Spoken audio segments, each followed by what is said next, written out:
परमेश्वर के वचन से आशीषित हो सके। ये परमेश्वर का बहुत बड़ा वरदान, उसकी आशीष है जो आज हमारे पास परमेश्वर का वचन है। हम वचन को हल्के में ना लें, ये परमेश्वर के मुख से निकली हुई बात है, क्योंकि हर जगह परमेश्वर के नबियों ने इस बात को कहा है कि यहोवा कहता है, यहोवा का ये वचन है, परमेश्वर ऐसा कहता है। नबियों ने अपनी ओर से कोई बात नहीं कही, अपनी बुद्धि से कोई बात नहीं कही, उन्होंने जो भी बात कहा है वो परमेश्वर ने उनसे कहने के लिए कहा है, और इसलिए ये परमेश्वर का वचन है, न कि उनके नबियों का वचन है। हालेलुया। आज हमारे सामने मौका है कि हम एक बार फिर से परमेश्वर के वचन पर मनन कर सकें। और आज जब हम परमेश्वर के वचन के सामने आते हैं, हमारे सामने एक बार फिर से चुनाव आता है। चुनाव हमारे जीवन में बहुत बार आता है। हमने बीते इतवार को ये चुनाव के बारे में सीखा था, जिसको हम समझौता भी कहते हैं। जबकि फिरौन ने मूसा के सामने 4 प्रकार के समझौते रखे थे। पहला, उन्होंने बोला, मूसा को अपने लोगों के साथ इसी मिस्र में परमेश्वर की आराधना करो, जबकि परमेश्वर की आज्ञा थी कि मिस्र से बाहर निकलकर मेरी आराधना करो। मिस्र जो पाप को दिखाता है, परमेश्वर कहता है पाप से अलगाव जरूरी है परमेश्वर की आराधना के लिए, और ऐसी आराधना परमेश्वर स्वीकार करता है। दूसरा समझौता फिरौन ने मूसा के सामने रखा कि ठीक है, तुम पाप से निकलना चाहते हो, मिस्र से निकलना चाहते हो, ठीक है, तुम मिस्र से बाहर चले जाओ, लेकिन बहुत दूर मत जाना, सीमा पर या थोड़ी दूर जाकर आराधना कर लो। शैतान किसी भी विश्वासी को अपनी नजरों से ओझल होने नहीं देना चाहता। वो चाहता है कि थोड़ा दूर, थोड़ा पाप से दूर हो जाए, परमेश्वर की आराधना करे और वापस उसी मिस्र में पाप में आ जाए। और शैतान ऐसे लोगों से बड़ा प्रसन्न होता है। ये भी एक समझौता रखा गया। और उसके बाद तीसरा समझौता रखा गया था कि ठीक है, तुम दूर जाना चाहते हो, मिस्र से बाहर निकलना चाहते हो, 3 दिन के रास्ते पर जाना चाहते हो, ठीक है, जाओ, लेकिन केवल पुरुष लोग जाओ, अपनी पत्नी, अपनी बच्चों को यहीं छोड़ दो। प्यारे भाइयों बहनों, ये समझौता बहुत बार मसीहों के जीवन में आता है। जबकि शैतान ये चाहता है कि आपकी पत्नी, आपके बच्चे विश्वास ना करें, आप केवल अकेले विश्वास करो। और हम बहुत से लोगों को ऐसे जानते हैं जो हमारे बीच में आते थे, उनकी पत्नी, उनके बच्चे विश्वास नहीं करते, केवल पुरुष विश्वास करते थे। और आज नतीजा क्या हो गया? वे वापस अपने पत्नी बच्चों के पास चले गए। निश्चित रूप से यदि मूसा फिरौन की बात मान लेता और केवल पुरुष जाते तो वो लौट कर जरूर मिस्र में आते। और शैतान चाहता है कि आप ऐसा ही समझौता कर लो कि आप जाओ, खूब आराधना करो, खूब संगति करो। आप बोल सकते हो हमें अपनी पत्नी बच्चों से क्या मतलब, हमें लड़की वालों से, लड़के वालों से क्या मतलब, हम अपने यहाँ कुछ कर रहे हैं, वो अपने यहाँ कुछ कर रहे हैं। लेकिन ऐसा नहीं है, ये मतलब बहुत गहरा है। वो आपकी पत्नी है, आपके बच्चे हैं, एक दिन आप लौट कर उनके पास जाओगे। जब आप अन्य जातियों में शादी ब्याह करते हो तब ये बात होती है, हम अपने घर में अपने हिसाब से करेंगे और वो अपने घर में अपने देवी देवता करेंगे, हमें उनसे मतलब नहीं। अगर मतलब नहीं है तो संबंध क्यों जोड़ रहे हो? शादी ब्याह होने के बाद क्या फिर भी कोई मतलब नहीं है? जब आपके बेटी के जीवन में दुख आएगा क्या आपको मतलब नहीं है? आप जिस अन्य जाति लड़की को लेकर आ रहे हो, आपके लड़के को ये तो बरगला रही है, गलत रास्ते पर ले जा रही है, मूर्ति पूजकों में ले जा रही है, क्या फिर भी आप कहोगे हमें मतलब नहीं है? ये अपने आप को धोखा देना है। और चौथी बात जो फिरौन ने मूसा के सामने रखा था कि ठीक है, तुम पुरुष स्त्री बच्चे सबको ले जाओ, लेकिन अपने पशुओं को जो धन के रूप में है उसको यहीं पर छोड़ दो। नहीं, अभी हमने परमेश्वर के सामने एक वाचा को मांगा, हम अपनी सारी चीजों के साथ परमेश्वर की सेवा करेंगे। मैंने सुना है कि एक पादरी साहब एक जन को बपतिस्मा दे रहे थे, और जो बपतिस्मा ले रहा था एकदम से उन्हें कुछ ध्यान आ गया।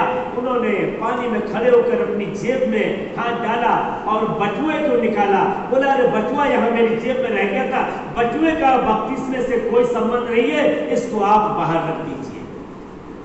क्या कोई संबंध नहीं है? पादरी साहब ने क्या बोला? उन्होंने कहा, या तो मैं तुम्हें बटुए के साथ बपतिस्मा दूंगा या फिर नहीं दूंगा बपतिस्मा। क्यों नहीं संबंध है? क्या हमारा धन से परमेश्वर का कोई संबंध नहीं है?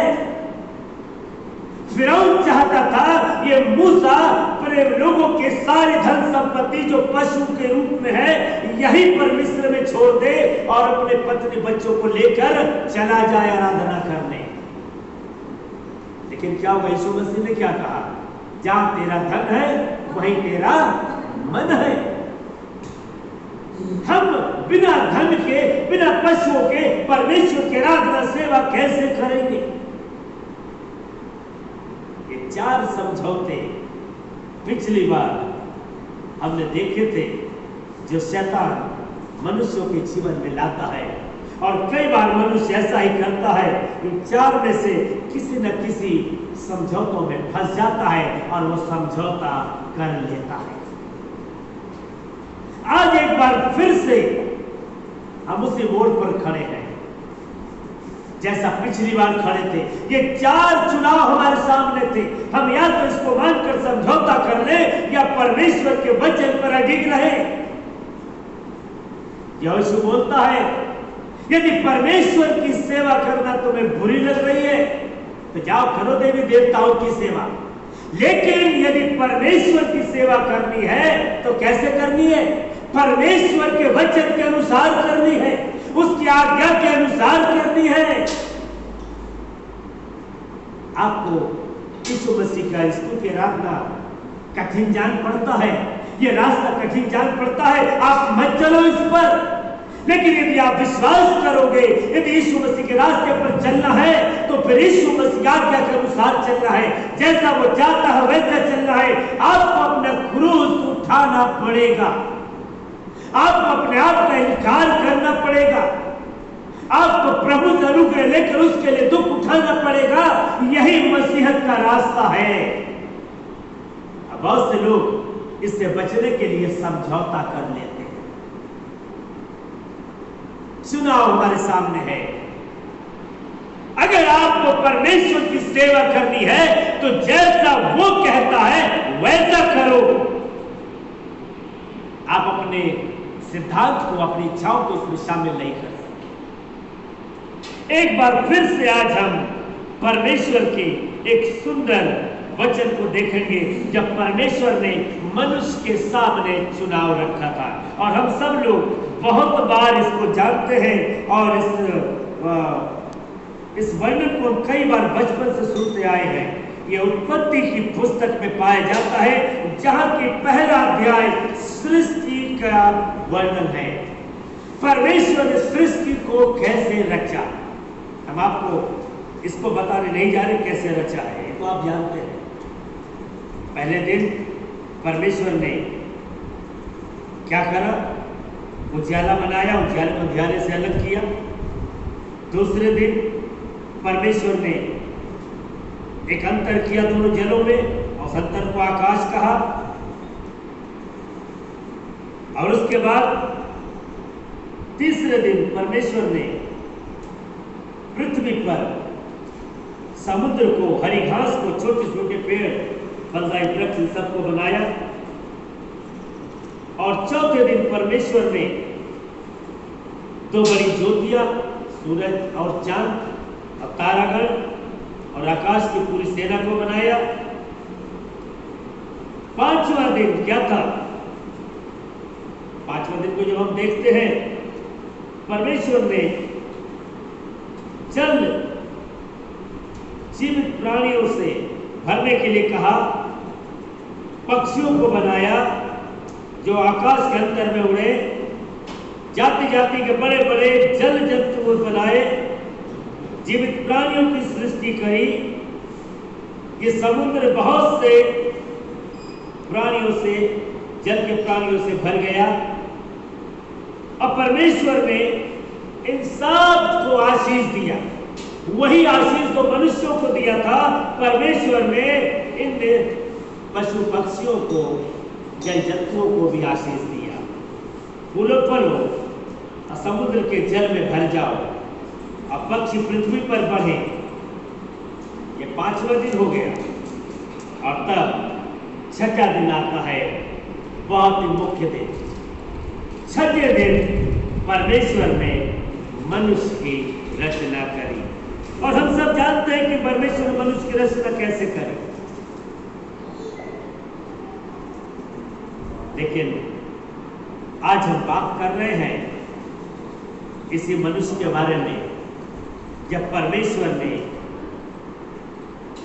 मिट्टी से आदम को रचा और उसके नथनों में जीवन का श्वास फूंक दिया और आदम जीवित प्राणी बन गया। और तब परमेश्वर ने आदम को आशीष दिया। वही आशीष जो उन्होंने पृथ्वी के जीव जंतुओं को दिया। फूलो फलो और पृथ्वी में भर जाओ और उसको अपने वश में कर लो। समुद्र की मछलियों तथा आकाश के पक्षियों और पृथ्वी पर रेंगने वाले सब जंतुओं पर अधिकार रखो। जब यहाँ पर परमेश्वर आदम और हवा को, आदम को इस बात को कह रहा है, आशीष दे रहा है, तो जो उन्होंने आशीष पशु पक्षियों को दिया था, वही आशीष परमेश्वर ने आदम को, मनुष्य को भी दिया। लेकिन इसमें परमेश्वर ने एक बात को जोड़ दिया, और वो बात क्या है? वो बात है जो यहां पर लिखा हुआ है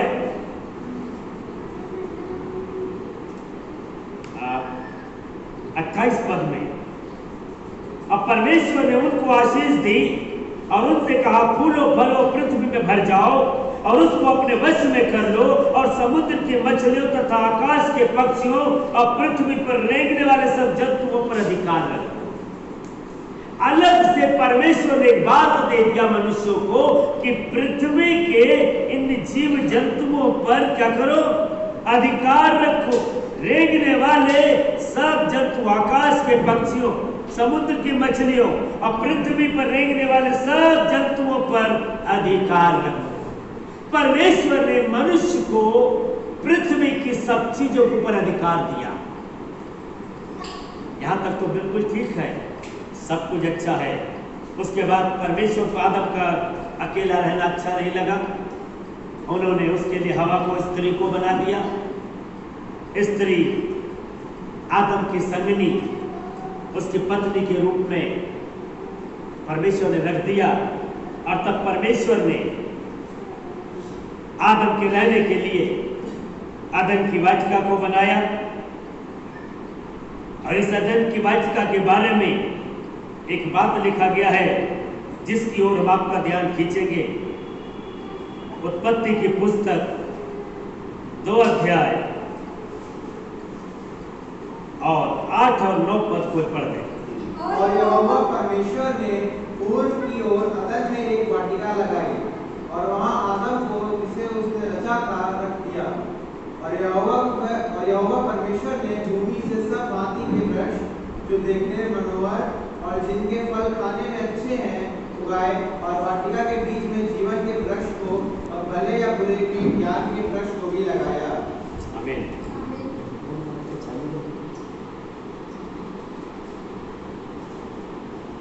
यहाँ पर एक बात को हम बताना चाहते हैं जो परमेश्वर ने बताया। यहोवा परमेश्वर ने पूर्व की ओर अदन में एक वाटिका लगाई और वहां आदम को, जिसे उसने रचा था, रख दिया। और यहोवा परमेश्वर ने भूमि से सब भांति के वृक्ष जो देखने में मनोहर और जिनके फल खाने में अच्छे उगाए, और वाटिका के बीच में जीवन के वृक्ष को और भले या बुरे के ज्ञान के वृक्ष को भी लगाया। और उसके बाद परमेश्वर ने एक आज्ञा दिया है, हम इसको भी पढ़ दे जल्दी से, इसी का 2 अध्याय का 16 और 17 पर। यहां पर परमेश्वर ने एक आज्ञा दिया आदम को। उन्होंने कहा कि तू वाटिका के सब वृक्षों का फल बिना खटके खा सकता है, बिना खटके, पर भले या बुरे के ज्ञान का जो वृक्ष है उसका फल तू कभी ना खाना, क्योंकि जिस दिन तू उसका फल खाएगा उसी दिन अवश्य मर जाएगा। परमेश्वर ने यहां पर वाटिका के बीच में 2 वृक्ष लगाए हैं, एक जीवन का फल का वृक्ष और एक भले बुरे ज्ञान के फल का वृक्ष। आज थोड़ी देर के लिए हम परमेश्वर के इस वचन पर विचार करेंगे। ये वृक्ष किसको दिखा रहा है? ये वृक्ष वाटिका के बीच में ही क्यों लगाया गया? मुझे मालूम नहीं कि आपने इस पर विचार किया है या नहीं किया है, लेकिन हम आपको बताना चाहते हैं कि परमेश्वर ने उस वाटिका के बीच में 2 पेड़ लगाए और परमेश्वर ने इस बात को बता दिया कि एक पेड़ जो जीवन का है, फल का है, उसका फल तुम खा सकते हो, लेकिन भले बुरे ज्ञान के जो वृक्ष है उसके फल को तुम नहीं खाना। अब वहां पर परमेश्वर ने कोई जोर जबरदस्ती करने के लिए कोई तलवार नहीं लटकाई, अभी कोई स्वर्गदूत को नहीं बैठाया। परमेश्वर ने केवल एक आज्ञा को दिया, और यह आज्ञा क्या है अच्छी तरह जानते हैं। आज्ञा ही परमेश्वर का वो बाड़ा है जो हमारे चारों ओर बांधा जाता है, जिसको तोड़कर शैतान हमारे अंदर नहीं आ सकता। परमेश्वर ने हमें सुरक्षित करने के लिए आज्ञा के रूप में बाड़े को दिया, और अब आदम और हवा की मर्जी थी वो बाड़े के अंदर रहे या उसके बाहर निकल जाए। यहां पर परमेश्वर ने उस वाटिका के बीच में 2 पेड़ लगाए, और परमेश्वर का इच्छा था कि आदम और हवा जीवन के फल को खाएं। लेकिन दूसरा पेड़ वो क्यों लगाया गया? कई बार लोग सवाल करते, मैंने कई बार देखा है, लोग पूछते हैं कि जब परमेश्वर को मालूम था कि आदम वो फल खाने का तो उसे लगाया ही क्यों? भले बुरे ज्ञान के फल के वृक्ष को लगाया ही क्यों? याद रखिए, प्रेम अपने आप से होता है, जबरदस्ती नहीं होता। हम प्रेम में जबरदस्ती नहीं कर सकते। ये हमारी मर्जी है, ये हमारा चुनाव है। परमेश्वर ने तो दोनों चीजें हमारे सामने रख दिया। अब ये हमारी मर्जी है, हम परमेश्वर की बात मानते हैं या नहीं मानते हैं।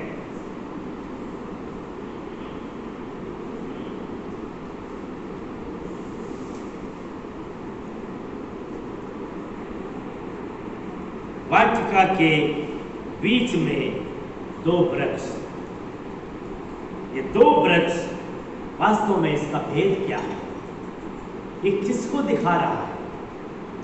ये 2 वृक्ष 2 इच्छाओं को दिखा रहा है। एक वृक्ष जीवन का फल का वृक्ष परमेश्वर की इच्छा को दिखा रहा है, जिसके लिए परमेश्वर बोलता है कि उसकी इच्छा है कि आदम इस जीवन के फल को खाए।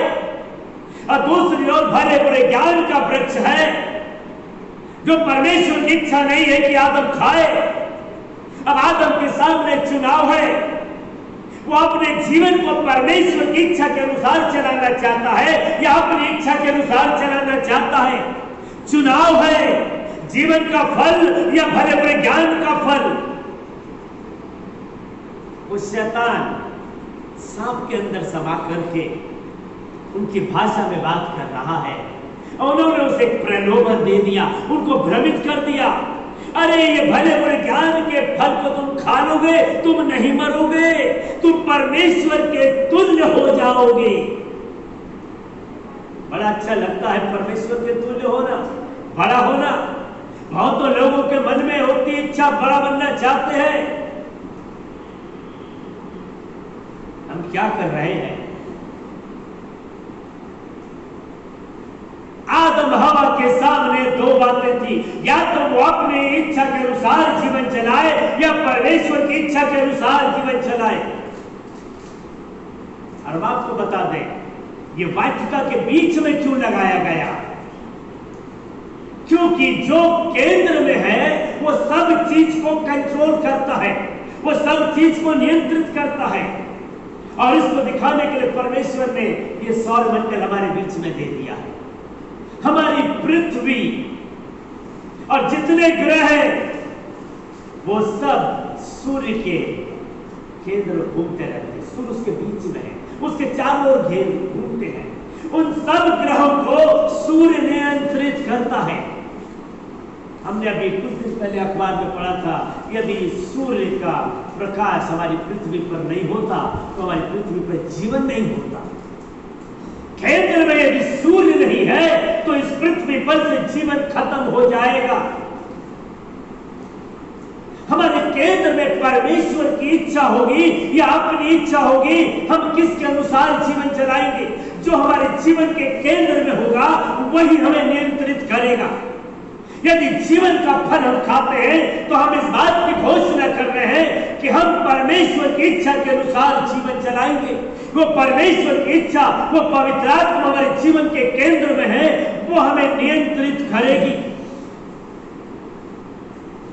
आदम हवा ने क्या चुनाव किया?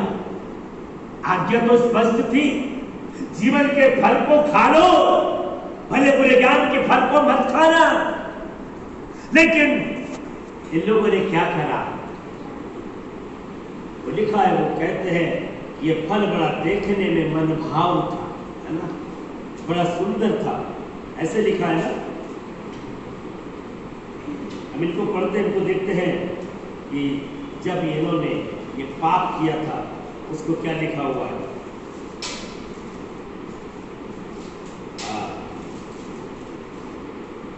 यहाँ पर ये लिखा हुआ है तीसरे अध्याय में, है ना।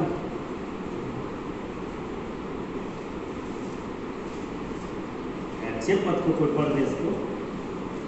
अतः जब उस स्त्री ने देखा कि उस वृक्ष का फल खाने के लिए अच्छा हो गया, जब स्त्री ने देखा कि उस वृक्ष का फल खाने के लिए अच्छा, कैसे मालूम खाने के लिए अच्छा है? शैतान की बातों पर भरोसा करके कि इस फल को खाएंगे हमें भले बुरे ज्ञान मिल जाएगा, हम परमेश्वर के तुल्य हो जाएंगे।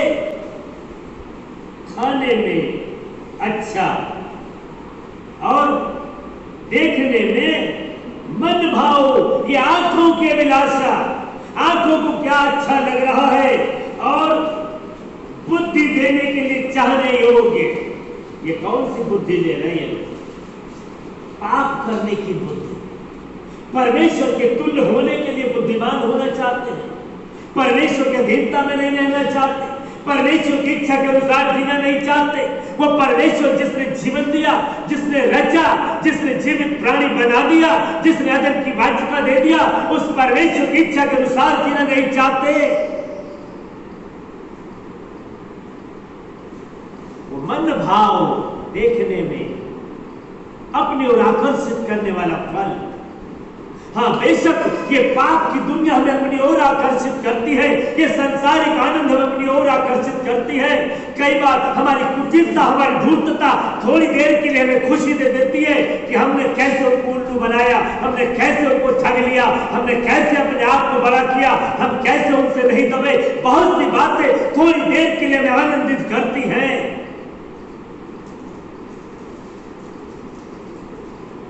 याद रखिए, ये वृक्ष वाटिका के बीच में लगाए गए और इस बात को दिखा रहा है कि जो बीच में है, जो सेंटर में है, केंद्र में है, वही सब कुछ नियंत्रित करेगा, वही सब कुछ नियंत्रित करेगा। और परमेश्वर चाहता है कि हमारे हृदय, हमारे मन के बीच में, सेंटर में परमेश्वर का पवित्र आत्मा हो, उसकी आज्ञाएं हो, उसकी इच्छाएं हो। परमेश्वर ने हमारे साथ जबरदस्ती नहीं किया, हमारे सामने एक चुनाव रख दिया। जैसे यहोशू ने रखा था, हमने पिछले बार में भी सीखा था, और इस समय फिर वही बात आती है। यदि परमेश्वर की सेवा करनी तुम्हें बुरी लगती है तो आज चुन लो तुम किसकी सेवा करोगी। एलिया भी यही बात बोलता था, आज चुन लो तुम किसकी सेवा करोगे। यदि परमेश्वर सच्चा है, यहोवा परमेश्वर सच्चा है तो उसकी ओर हो जाओ, या बाल देवता अगर सच्चा तो उसकी ओर चले जाओ। चुनाव करना है, जीवन का फल या भले परिणाम का फल। हमारे केंद्र में परमेश्वर की इच्छा रहेगी या मेरी अपनी इच्छा। पौलुस कहता है, मैंने अपने पुराने मनुष्यों के कामों समेत क्रूस पर चढ़ा दिया है, कुछ भी बाकी नहीं रखा। हमारा ये मैं, हमारा अहम, ये क्रूस पर चढ़ना जरूरी है। आज हमारे सामने एक बार फिर से चुनाव का समय है। हम चुनाव करना है जैसे आदम और हवा के सामने था। आज हमारे सामने लुभाने वाली बहुत सी बातें हैं, हमें अपनी ओर आकर्षित करने वाली चीजें हैं, हमारे चारों ओर हमें भ्रमित करने वाली चीजें हैं। आज अदम की वाटिका के समान हम भी बड़ी खूबसूरत जगह पर हैं, लेकिन हमारे चारों ओर, हमारे केंद्र में फिर से एक चुनाव आ गया है। हमारे जीवन के केंद्र में कौन है, कौन हमें नियंत्रित कर रहा है। जब इस हिस्से को पढ़ते हैं हमें बहुत ही खूबसूरत लगता है और बहुत ही आशीषमय लगता है। हृदय के केंद्र में कौन बसेगा, यीशु मसीह या शैतान, परमेश्वर की इच्छा या हमारी अपनी इच्छा। परमेश्वर तो चाहता था हम जीवन का फल खाएं और हमेशा के लिए परमेश्वर के साथ अनंत काल तक रहें, फूले फले। कितना खूबसूरत होता यदि आदम और हवा ने परमेश्वर की इच्छा को अपने जीवन में पहला स्थान दिया होता। आज इस दुनिया में अगर पाप नहीं होता, आज भी हम होते, हम फूलते फलते और हमारे बाप दादाएं भी होते और हम पिता परमेश्वर के संग हमेशा होते। तब ये कुटिलता, ये धूर्तता, ये स्वार्थ, ये हमारा अहम, हमारा मैं, ये कुछ भी नहीं होता। लेकिन उस समय जो आदम हवा ने चुनाव में गलती किया था, उसका परिणाम आज हमारे सामने, पूरी दुनिया के सामने है। मौत हमारे सामने, हमारे आजू बाजू, हमारे चारों ओर है। लोग अपने आस पास सब तरफ मौत से घिरे हुए हैं, हाहाकार मचा हुआ है। आज वो चीख रहे, चिल्ला रहे हैं, ठीक वैसे ही जैसे एलिया के समय में बाल के नबी अपनी बनाई हुई वेदी पर चिल्ला रहे थे, कूद रहे थे, उछल रहे थे। अभी कल के अखबार में, परसों अखबार मैंने पढ़ा था, व्हाइट हाउस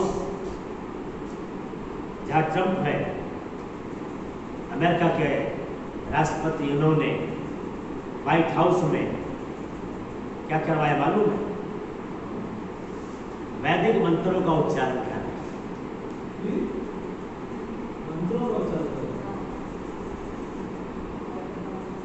आया था तो बड़े विश्वास की बातें करता था कि जो इतवार को चर्च नहीं जाएगा हम उसका बपतिस्मा फिर से कराएंगे।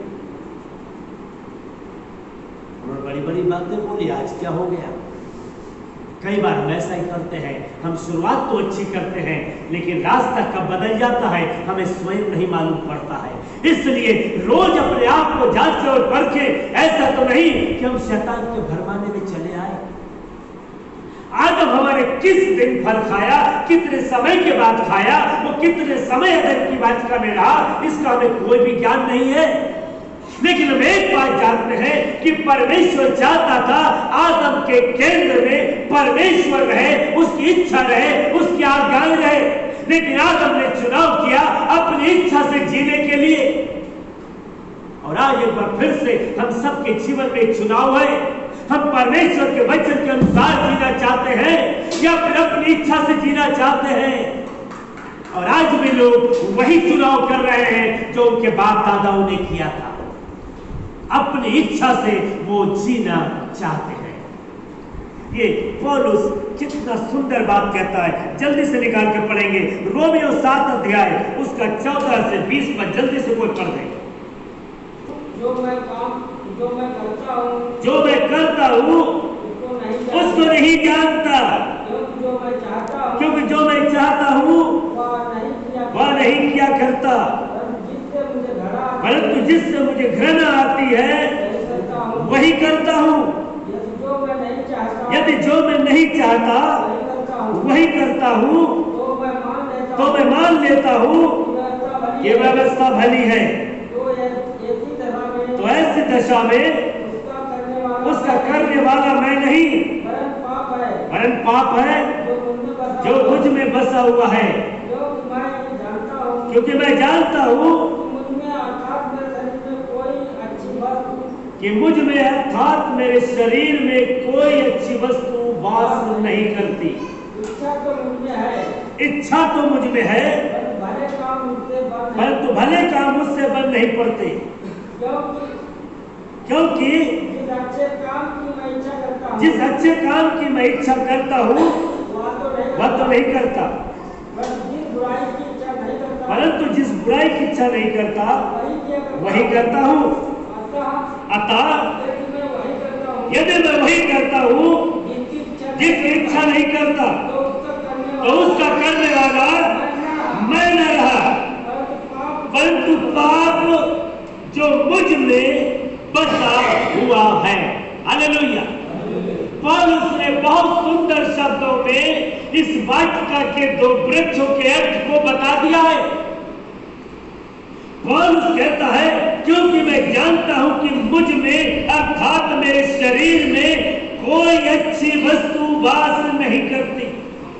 इच्छा तो मुझ में है परंतु भले काम मुझसे बन नहीं पड़ते। क्यों? जो केंद्र में है वो हमें नियंत्रित करता है, जो केंद्र में वो हमें नियंत्रित करता है। याद रखिए, इस पृथ्वी का केंद्र जहां पर गुरुत्वाकर्षण ग्रेविटी है वो सब चीज को नियंत्रित करते अपनी ओर खींचती है।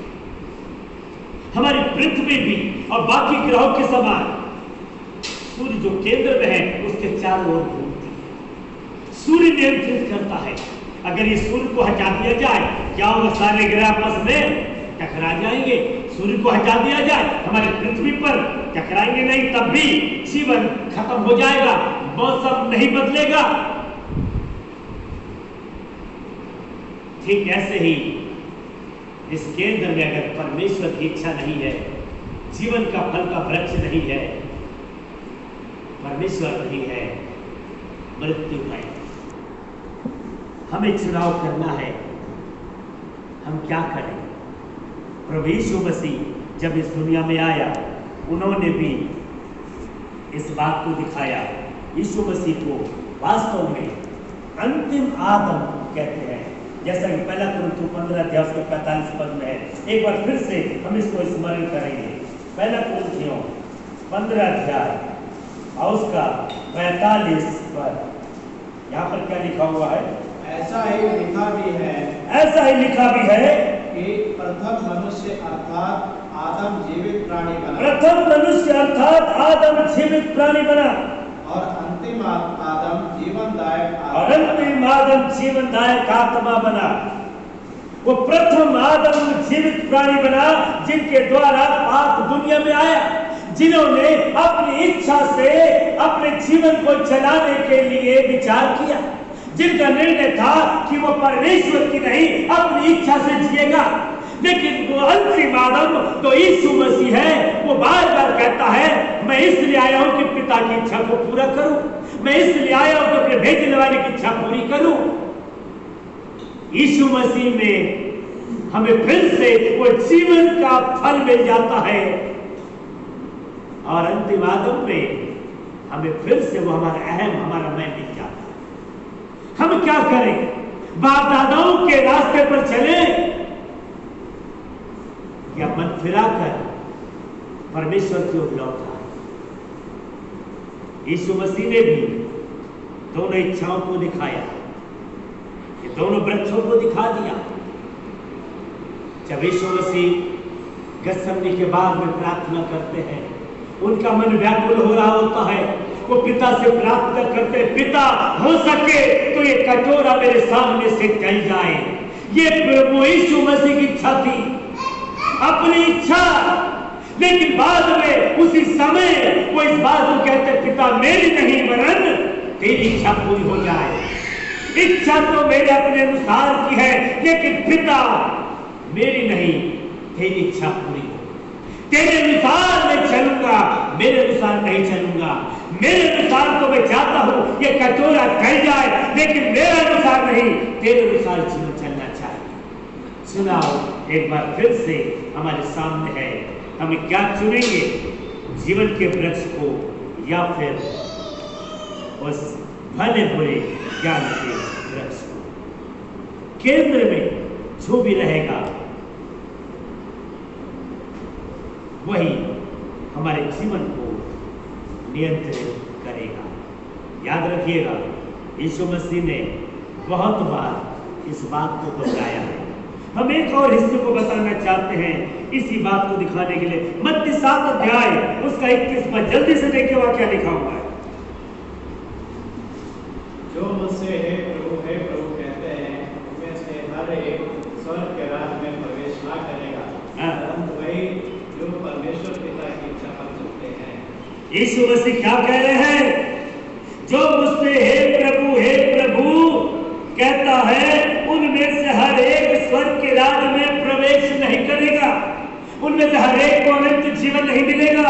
अनंत जीवन किसको मिलेगा? स्वर्ग राज्य का वारिस कौन होगा? जो मेरे स्वर्ग पिता की इच्छा पर चलता है। स्वर्ग पिता की इच्छा है कि हम जीवन का फल खाएं, भले विज्ञान के फल को ना खाएं। ये दोनों पेड़ हमें कुछ दिखा रहे हैं। एक पेड़ परमेश्वर की इच्छा है और दूसरा पेड़ स्वयं अपनी इच्छा। हम अदन की वाटिका में जीवन को कैसे चलाना चाहते हैं, परमेश्वर के अनुसार या अपनी मर्जी के अनुसार? आज बहुत से लोग कहलाते तो परमेश्वर के हैं, वो हे प्रभु कहते हैं, लेकिन वचन के अनुसार उनका जीवन नहीं चलता है। जब आप उनसे बात करते हो, आप वो क्या कहेंगे मालूम है? वो वचन को नहीं सामने लाएंगे, वो अधिकार की बात करते हैं।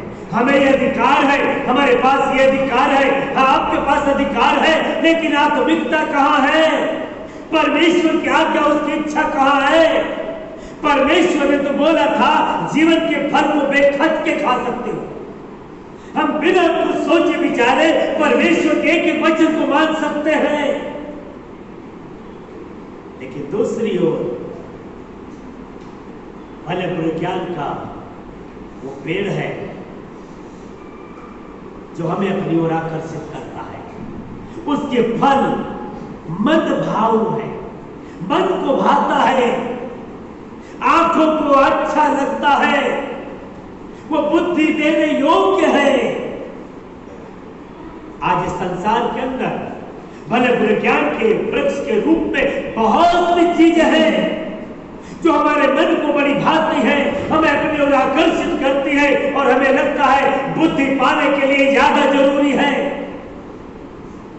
कई बार हम अपने बच्चों को ऐसे स्कूलों में डाल देते हैं जहां पर वचन तो दूर दूर तक नहीं होता।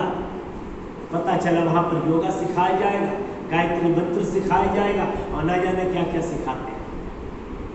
और हमें क्या लगता है बुद्धि पाने के लिए ये जरूरी है। ये हवा को भी ऐसा लगा था ये फल बुद्धि देने के लिए अच्छा है, लेकिन वो इस बात को भूल रही है कि परमेश्वर की इच्छा क्या है। परमेश्वर तो कहता है जिसको बुद्धि की घटी हो वो मुझसे मांगे तो बिना उधार दिए उदारता से देता है। बुद्धि को वचन के अंदर कई बार पवित्र आत्मा के रूप में उपयोग किया गया है।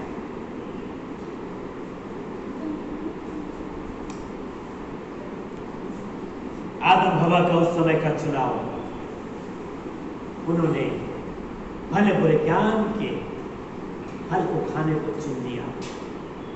आदम हवा ने अपनी इच्छा से जीवन चलाने को चुन लिया, परमेश्वर की इच्छा को उन्होंने दूर कर दिया।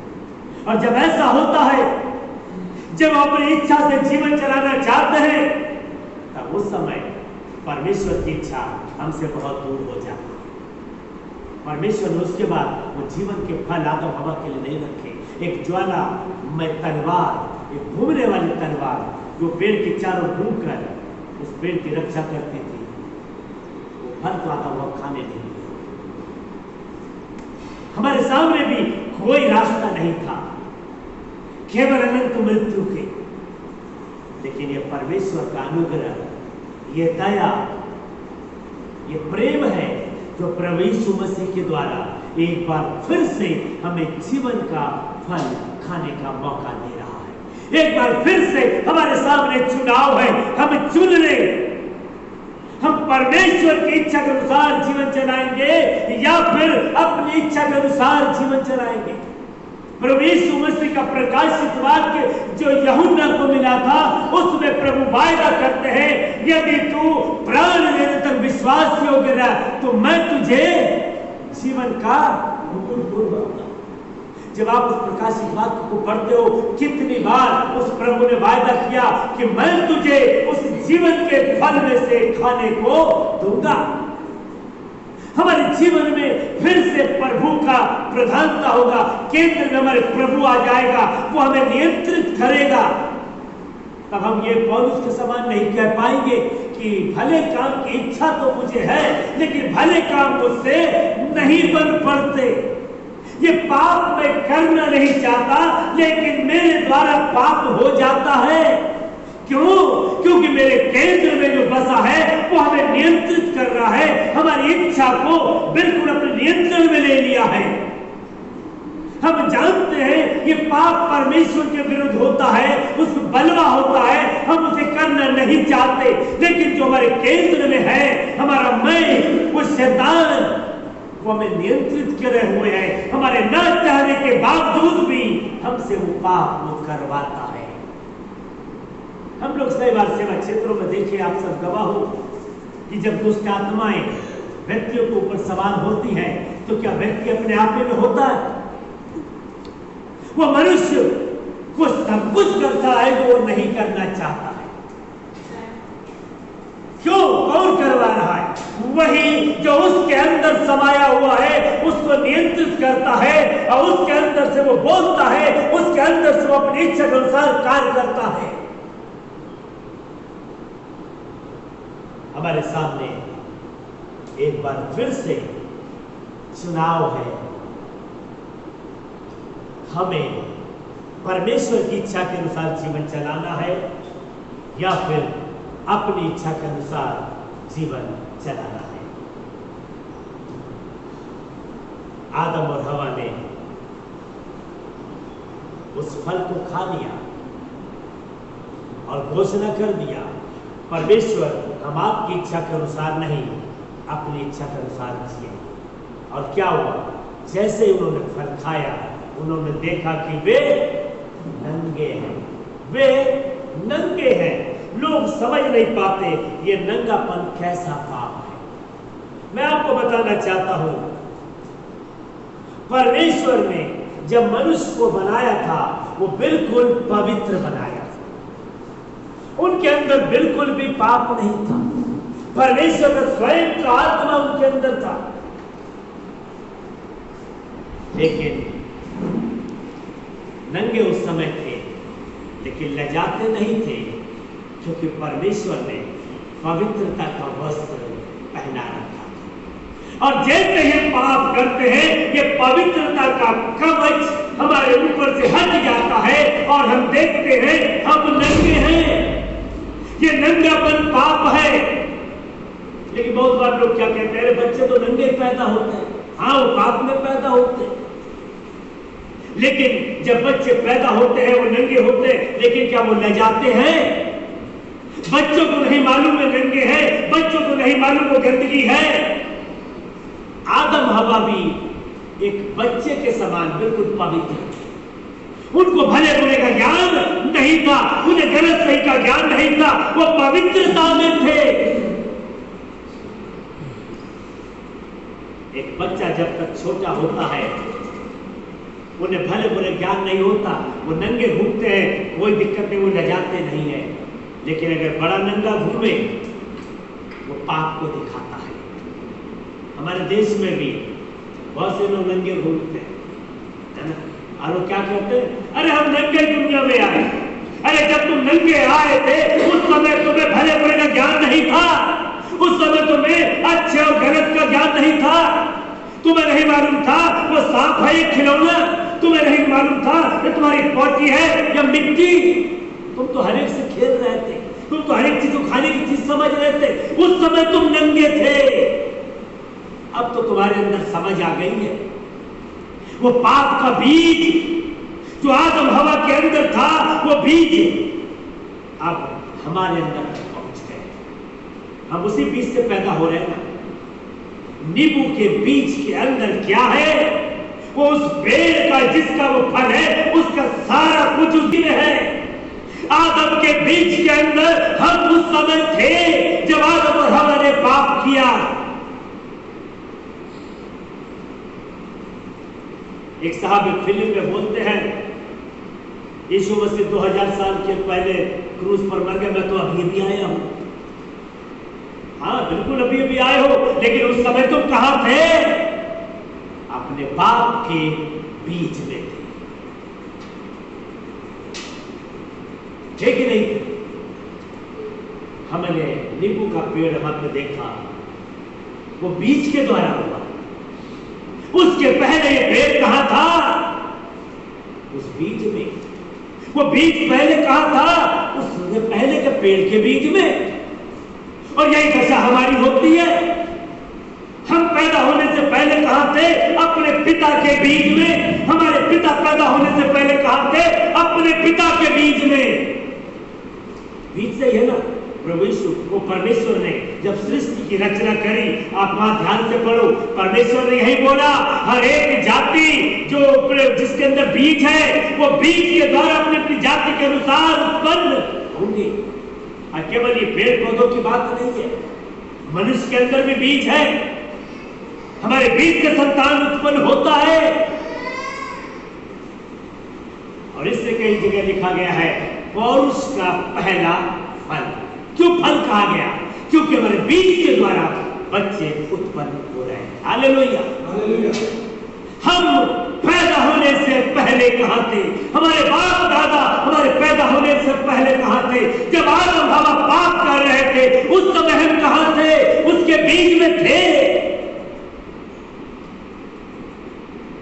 कोरोना वायरस अभी आया, इसके पहले कहां था? क्या अभी उत्पन्न हुआ? जब परमेश्वर ने सृष्टि की रचना करी, उसी समय ये सब कुछ उत्पन्न हो गया। लेकिन अपने समय पर परमेश्वर इसे प्रकट करता है। परमेश्वर हर एक का इस्तेमाल करता है। वो योजना के अनुसार सब कुछ रख दिया है। प्रभु यीशु मसीह के लिए भी ऐसा ही है। वो सृष्टि की रचना के पहले था। और लिखा है, जब समय पूरा हुआ, परमेश्वर ने अपने पुत्र को दुनिया में भेजा। केवल पुत्र के विषय में नहीं, हम सब के विषय में यही बात है। ये पशु पक्षियां लगातार उत्पन्न हो रही है अपने बीजों के द्वारा। उस समय कहां थे? वो भी उनके बीज में थे, अपनी जाति के मूर्खाओं के बीच में। याद रखिए, आदम हवा ने फल खाया और वे देखे कि वे नंगे हैं। एक समझदार व्यक्ति, अगर उसके अंदर समझ आ गई है और वो नंगा है तो ये पाप है। अगर आप सोचते हो कि आप ऐसे ही आए थे, तो आपका दिमाग भी ऐसे ही होना चाहिए। आपका दिमाग के अंदर वो पाप का बीज बड़ा हो गया, पेड़ बन गया। अब आपको समझ आ गई है कि नंगापन है क्या। आपको समझ आ गई कि आपकी पोती है। आपको समझ आ गया आपका खाना क्या है। लेकिन जब आप पैदा हुए थे, आपको नहीं मालूम था कि अब पोती है आपका अपना नंगापन भी आपको मालूम नहीं था। ठीक वैसे ही जैसे आदम और हवा जब रचे गए वे नंगे थे लेकिन लजाते नहीं थे, क्योंकि परमेश्वर ने अपने स्वरूप में उन्हें रचा था। वो परमेश्वर का पवित्रता का स्वरूप।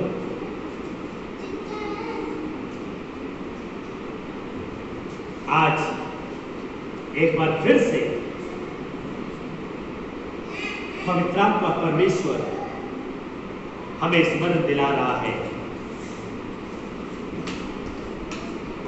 आदम और हवा हमारे बाप दादों के विषय में, जैसा कि पतरस बोलता है, हमारा ये निकम्मा चाल चलन जो हमारे कहां से चला आता है? बाप दादाओं से चला आता है। उससे हमारे छुटकारा सोने चांदी नाशवान वस्तुओं से नहीं, वरन परमेश्वर के मेमने प्रभु यीशु मसीह के लहू, बहुमूल्य लहू के द्वारा हमारे बाप दादाओं के निकम्मा चाल चलन। आज भी हम अपने बाप दादाओं निकम्मे चाल चलन पर चलेंगे।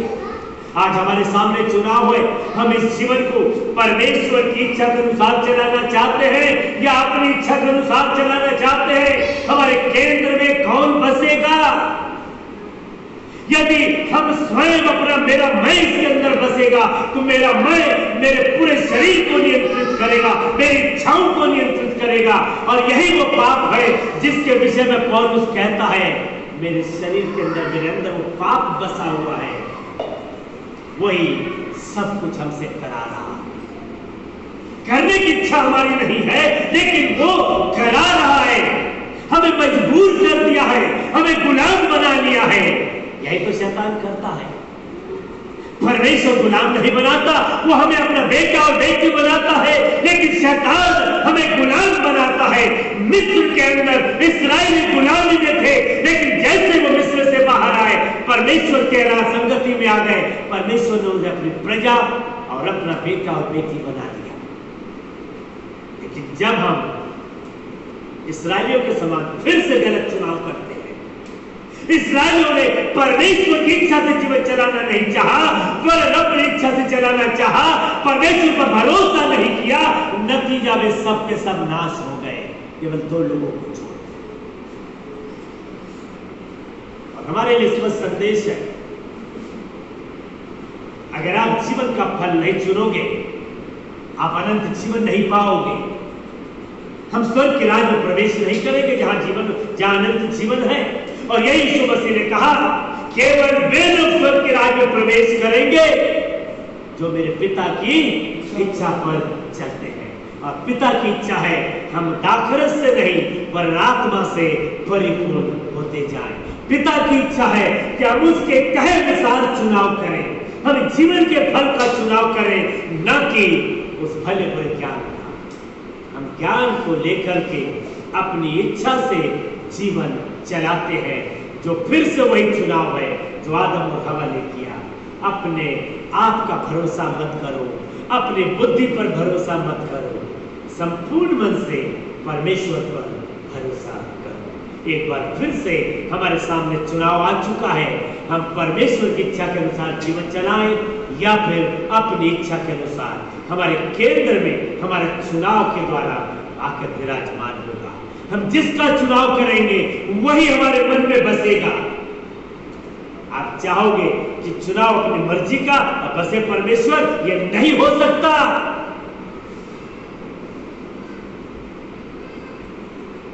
वो ज्वाला में तलवार एक बार फिर से हमें जीवन के फलों वृक्ष के पास जाने से रोक देगा। जो गलती हमारे पुरखाओं ने किया, जो पाप हमारे बाप दादाओं ने किया, जो आदम हवा ने किया, हम वो चुनाव ना करें। हम यीशु मसीह को देखें, उन्होंने दोनों वृक्ष दिखाए। प्रभु की इच्छा थी कटोरा टल जाए, लेकिन चुनाव था परमेश्वर मेरी नहीं वरन तेरी इच्छा पूरी हो जाए। अगर आज हम ये चुनाव करते हैं, परमेश्वर मेरे जीवन में मेरी नहीं वरन तेरी इच्छा पूरी हो जाए, याद रखिए आज हम सही चुनाव करते हैं। और जब आप ये चुनाव करते हो, आप किसी चीज से मत घबराओ।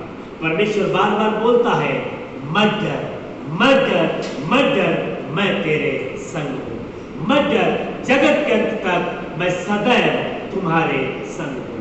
याद रखिएगा, वो हमें अकेला और अनाथ नहीं छोड़ता। जब हम निर्णय करते परमेश्वर की इच्छा के अनुसार जीवन चलाने का, वो परमेश्वर कहीं और नहीं, हमारे बिल्कुल निकट, हमारे मन के अंदर, हमारे केंद्र में विराजमान है, जो हमें पाप करने से रोक देता है, जो हमें हर एक बुराई से बचाता है, हर एक खतरों से बचाता है और अपनी इच्छा हमारे जीवन से पूरा करता है। पतरस भी इसी बात को बोलता है कि हम मसीह के राजदूत हैं, मानो परमेश्वर हमारे द्वारा क्या कर रहा है, विनती कर रहा है। परमेश्वर हमारे केंद्र में बसेगा तो हमारे द्वारा वो विनती करेगा। याद रखिए, हमारे सामने चुनाव है, हम ऐसे नहीं चल सकते संसार का ज्ञान पा करके हम अपने इच्छा के अनुसार जीवन चला लें। आदम हवा के समान आप ऐसा कर सकते हो, ये ज्ञान से आप संसार में जी सकते हो, लेकिन इसके द्वारा आप हमेशा के लिए उस जीवन के फल को भूल जाओगे, हमेशा के लिए आप अनंत जीवन को खो दोगे। चुनाव हमें करना है, अनंत जीवन या फिर अनंत मृत्यु, अपनी इच्छा के अनुसार जीवन जीना या परमेश्वर के अनुसार जीवन जीना। चुनाव हमारा अपना। परमेश्वर अपने वचन पर आशीष दे। हम यहीं पर इसको समाप्त करेंगे।